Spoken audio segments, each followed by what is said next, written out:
We also saw documentaries. Well, yeah. Now this is where I think I just would like to get to my favorite documentary if we could. Let's go to the John Candy, I Like Me first. Okay. Spoiler. It's not your favorite documentary. Let me tell you what. John Candy, I Like Me. I liked it. I love John Candy. Who everybody loves John The Candy. documentary, in some kind of strange way, I would say, you know, it was he's so fucking amazing as a human being. Like that the world got to be around John Candy, that we had John Candy in the world for the short time that we did, and it was as if he knew, you know. And obviously, his dad had died already. Early in his life. Did you know that before you watched this documentary? I did. I did. I also knew that his brother almost died, because that all came out when he died. So I didn't know any of that. I had no idea that his father also died at a young age of a heart attack. Of a heart attack, and his brother nearly died of a heart attack. Yeah. And this all came out when he died. That's when I was reminded of it. But I do remember now that being a storyline. So, you know, obviously he had a genetic disposition to this disorder, this illness. A bum ticker. Additionally, you know, the guy also, you know, ate a lot of his problems. He partied, you know, hard enough to also probably exacerbate the obesity that was slowly killing him. John Candy he's just so fucking wonderful. The documentary, to me, it's so interesting. I feel like I have to score it in multiple levels to give it a fair score. So I will say this about this documentary. I believe that it's well worth seeing. I also believe that if you do decide to see it, you may, like me, find that it's not very well directed. That's probably not very well produced.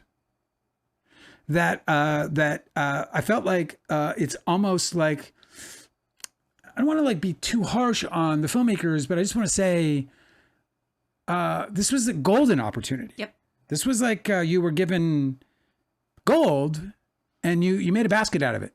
Well, it's just like you're already halfway to the finish line of being awesome just because you have archival footage and a bunch of movie scenes of John Candy, who everybody loves. So the job to compile all of that and create a narrative is the only job. But it's not like anything you show us of John Candy is going to be delightful. John Candy, I think he kept a lot of shit inside, bro. I think he ate a lot. And I'm not, when I say ate, I wasn't even referring to him actually consuming food. No, but just holding on to. Yeah, he like really harbored a lot of pain. The pain that he got from, I think he harbored pain from the death of his father through his, and I think that's fairly apparent. I thought that was well presented. Yeah, me too. My thing about the documentary is I just thought it was a mess. Like the sequence of storytelling, you know, like you can choose to make a documentary that's like chronological. Yeah. Right. Where you're like, okay, first he was born, then this happened, and then he, you know, fledgling career, and then his big career. Like it all started on the farm of 1829. I think that if you're gonna do something risky by making a documentary that's non-linear, you have to make sure that your pacing is excellent and you're very clear about the emotional journey. Like it was really weird that they opened up very emotional and then did something very funny and then like did something very emotional and then more funny. And then it just seemed like I was being like whiplashed. And I don't know why they chose to not just build these emotions more naturally. It seemed like a really, really strange cobbling together of a story rather than like an articulated, you know, like well-planned, I don't know. It seemed rushed to me. I don't know why they presented it that way. I thought that I guess it's the directing, not the editing. But I was like, why is it edited this way? And another thing too, you said poor producing. I noticed there were sound issues. Like some of the interviews were really loud and others were low volume. And I was like, why would that happen? Yeah, I did. I also had some issues with the mix, but so I'm kind of glad you bring that up because there were some technical issues. There was my biggest gripes with this show was the editing. The editing was, to me, it just didn't know what it was. It had no identity. And then they didn't know, Are you with me though about like how it was like an emotional roller coaster, but not in like a good way? Yeah, I was just about to speak to it. Like they opened up with the funeral. Like why? Like we all know the ending. They opened and closed with the funeral. Well, I know. I'm saying. Why didn't they just save it for the end? I'm just saying we all know the ending. Yeah. So why give us the ending when there's no cliffhanger here. There's no like, oh, what? He died? Let's hear about how that happened.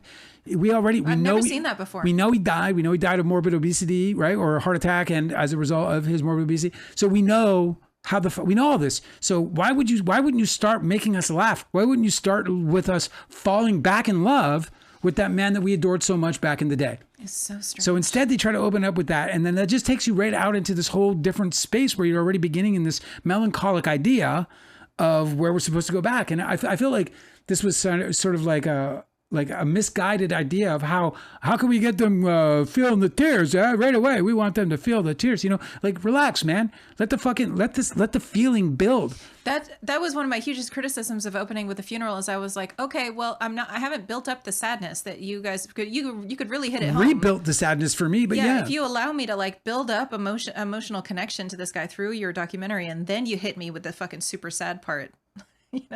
You're gonna get much better payoff.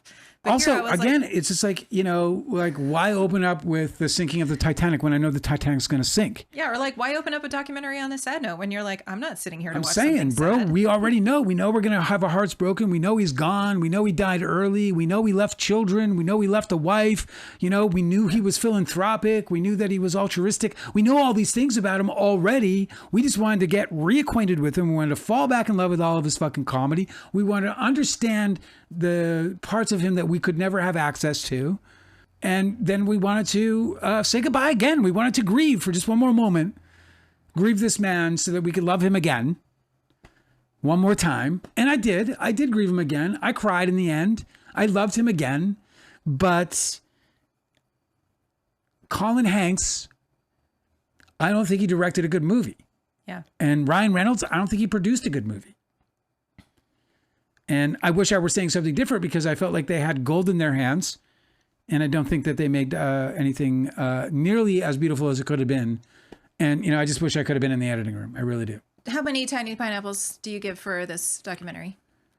I'm going to give this a very enthusiastic 3 tiny pineapples. I think everybody should see it because he's beautiful. Mm-hmm. He's wonderful. There's things you're going to learn. It's worth seeing.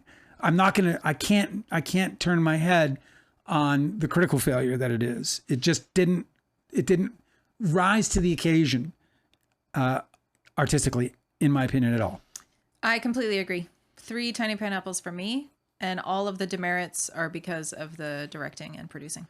Wow, dude, we're just you and me, bad. We're just like fucking, sometimes. We're samesies. Yeah, we're samesies today. This time. All right, we got another documentary. So go see that movie, or go see that movie. Watch that movie on Prime. It's fucking worth it. The second half of the movie far outweighs the first half of the movie.